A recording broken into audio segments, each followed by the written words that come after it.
Now, for many of us, it's been a few months since we last went into our places of work. Now, you may think it's lovely to be able to work from home, and there are some benefits, I can tell you. Of course, for lots of people, there have been furloughs, they've had no work to do at all. All of this, though, is creating some problems. It's the anxiety of being stuck at home, but also the anxiety of getting back to work when that happens. Let's talk to psychotherapist Noel McDermott, who joins us now. Good to see you this morning. First and foremost, let's talk about the current situation then, and for those people who have not been going to work or not been going to the office for the last couple of months.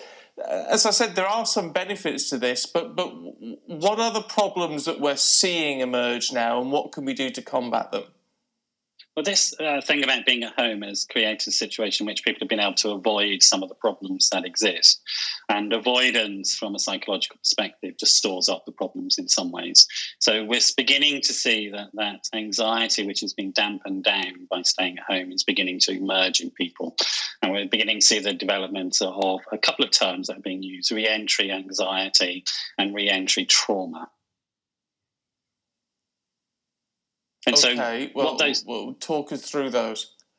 Well, what they really mean is that the issues that people have had in terms of getting back to reality and dealing with everyday life have been put to one side for a while, and now they're going to have to face it. And all the adult decisions, all the decisions every day that we've had to make, such as getting out of bed, going to work, taking responsibility, how do we travel, etc., being put on hold. And so the skills that we practice that on a daily basis have been reduced. And so now we're being asked to sort of shift our mindset from one where the government have been making decisions for us to one where we have to take more responsibility.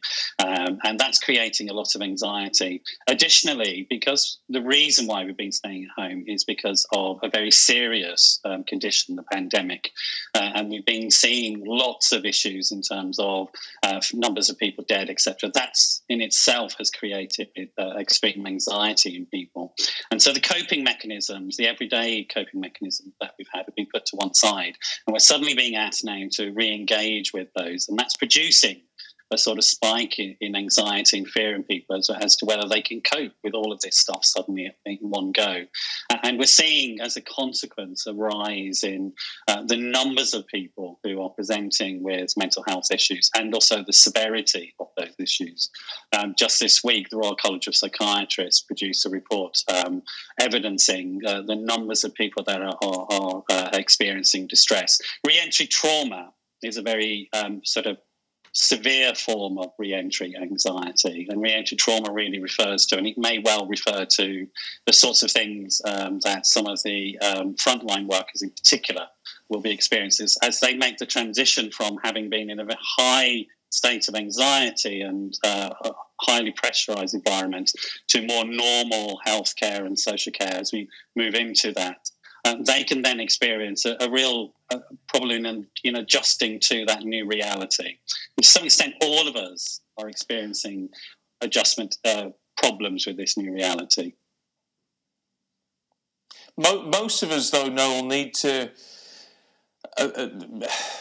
be fairly, I mean, it's a strange word to put it, but just remain quite strong, don't we?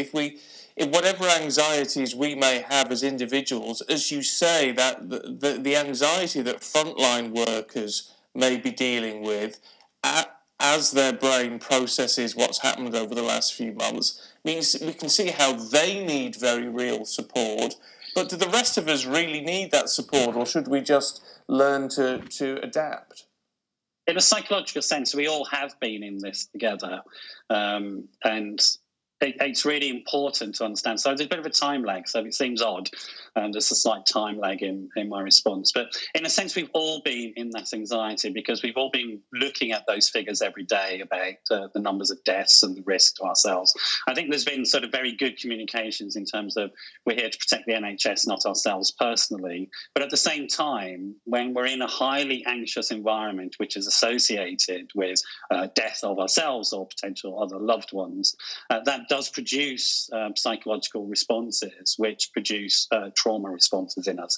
And people have been reporting trauma responses such as disturbed sleep, breakup of their everyday patterns, disturbances in their relationships to their loved ones. We know that alcohol use has gone skyrocketed while people are at home. And we also know, for example, other signs that people are struggling, such as domestic violence rates have gone very significantly high. So the indicators are that people are feeling stress and strains across the board. But the crucial thing here is to look at the impact upon what we call central life circumstances. And these central life circumstances are work, home, and our loved ones. And all areas of that in our life have been impacted during this pandemic.